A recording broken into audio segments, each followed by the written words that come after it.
तो अकबर सर, आप भी एक स्कूल से जुड़े हुए हैं और मेरा सवाल आपसे ये है कि पहले तो आप मुझे ये बताइए कि एक शहर के पेरेंट्स में और एक देहात के पेरेंट में और ख़ास करके मेवात के पेरेंट में क्या डिफरेंस होता है? क्योंकि हम देखते हैं कि वहाँ के बच्चे अच्छे पढ़ते हैं अदर जो साइड्स हैं मेवात को छोड़ करके, और मेवात में हम देखते हैं कि बच्चे कम पढ़ते हैं, फोकस कम करते हैं पढ़ाई पर। तो कहीं ना कहीं मुझे ऐसा लगता है कि माँ बाप का इसमें बहुत बड़ा रोल है। तो क्या आप इसे एक्सप्लेन करेंगे सर? जी सर। शहर के बच्चों में और गांव के बच्चों में तो मेरे हिसाब से जो पहला फ़र्क है वह होता है घर का माहौल का।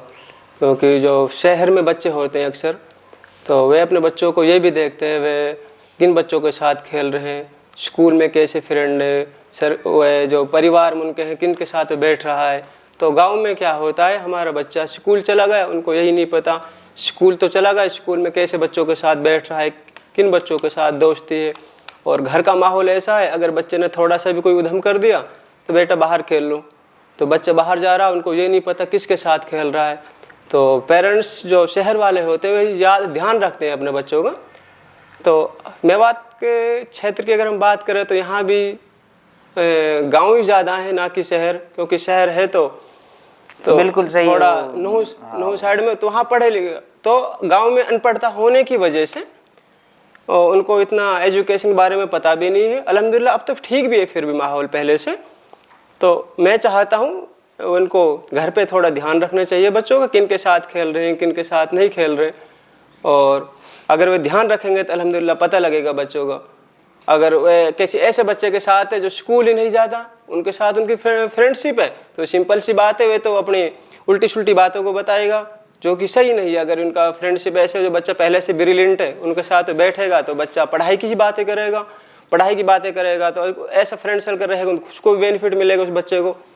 तो पढ़ाई से रिलेटेड जो शहर वाले पेरेंट्स हैं वे थोड़े जागरूक होते हैं ना कि आपने ये कहा कि एक तो पढ़ाई मैटर करता ही है, यानी वहाँ के शहरों के जो पेरेंट होते हैं वो पढ़े लिखे होते हैं एज कम्पेयर टू मेवात के पेरेंटों के, क्योंकि मेवात के पेरेंट जो होते हैं वो पढ़े लिखे नहीं होते हैं। नहीं सर, पढ़े लिखे होते हैं लेकिन थोड़ा कम। हाँ, बात वही उनका रेशो कम होता है सर। दूसरा ये होता है कि माहौल का फर्क पड़ता है। तो चलो, बहुत अच्छा जवाब दिया है सर आपने। अच्छा, क्या आप अपनी तरफ से कुछ और जोड़ना चाहेंगे कि एक आइडियल पेरेंट को बनने के लिए, ताकि उनके बच्चों के ऊपर ना कोई मेंटली प्रेशर ना हो? क्योंकि आप स्कूल में काम कर रहे हैं, आपको फेस करना पड़ता होगा अच्छे पेरेंट को भी और बेकार पेरेंट को भी।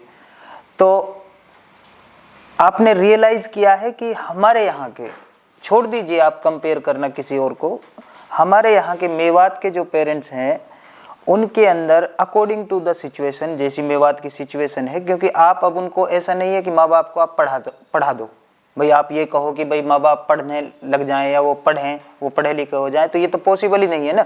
तो इसीलिए जो मेवात की सिचुएशन है उसके अकॉर्डिंग एक अच्छे माँ बाप को क्या करना चाहिए ताकि उसके बच्चे को ना किसी भी प्रकार की कोई परेशानी ना आए मेंटली, और उसका पूरा का पूरा फोकस पढ़ाई पर रहे।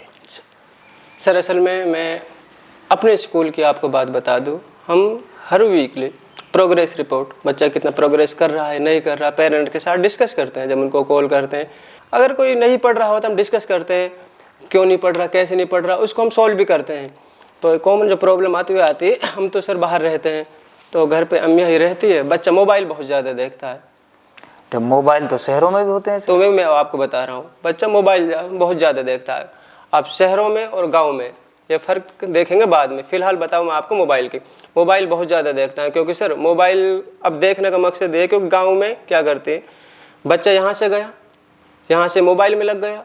अब वही अनपढ़ता पढ़ी लिखी वाली बात है, अक्सर अम्मियाँ पढ़ी लिखी कम होती हैं और बच्चा बोलते हैं अम्मी मैं तो पढ़ाई कर रहा हूँ मोबाइल से, और वो पढ़ के ना रील्स में अपना टाइम बिताता है। तो मैं तो यही कहना चाहूँगा, मेरे हिसाब से तो मोबाइल अच्छी चीज़ है लेकिन कम यूज करें तो बेहतर है। अच्छा, तो आपका कहना है कि बच्चे घर पर ज़्यादा फ़ोन देखते हैं, इसकी वजह से माँ बाप को कंट्रोल करना चाहिए। चाहिए। तो बहुत अच्छा जवाब दिया है सर आपने। और मैं भी आग्रह करूंगा आप सभी से कि आप अपने बच्चों को फ़ोन दीजिए।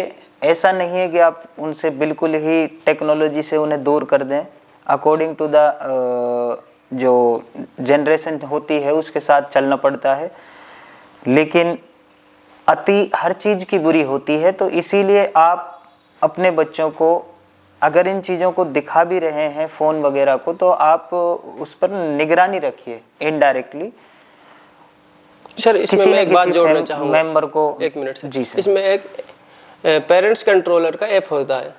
मैं पेरेंट्स से कहना चाहूँगा अगर वे चाहे तो उसको इंस्टॉल करके बच्चों पे निगरानी कर सकते हैं। उसमें टाइम लिमिट कर सकते हैं, कौन से ऐप को कितना टाइम देख सकता है, उसके बाद ऑटोमेटिक ब्लॉक हो जाता है। अच्छा, ऐसा भी होता है सर। उसके लिए हम बच्चों को बताते भी हैं। एक बार और बताइए सर, क्या नाम उस ऐप का? पेरेंट्स कंट्रोलर ऐप होता है, जिसमें आप बच्चों इंस्टॉल करके उस ऐप को मोबाइल में, तो आप उस बच्चे के मोबाइल को भी कंट्रोल कर सकते हो। जिसमें यह होता है आप चाहो तो बच्चे को जिस ऐप को चाहो उसको ब्लॉक कर सकते हो, जिसका जितना टाइम चाहो उतना कर सकते हो।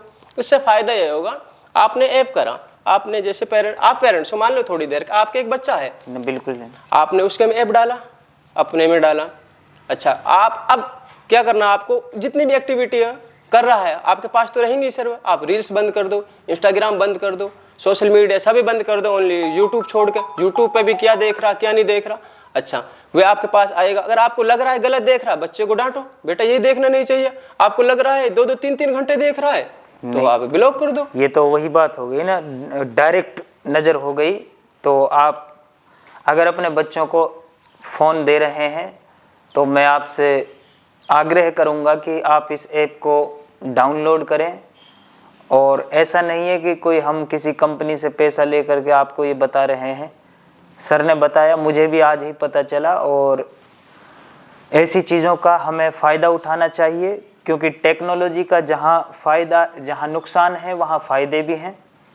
और हमें ये देखना पड़ेगा कि भाई फ़ायदे कौन से हैं और नुकसान कौन से हैं। नुकसानों से बचना है और फ़ायदों उठाना है उनसे। Thank you very much.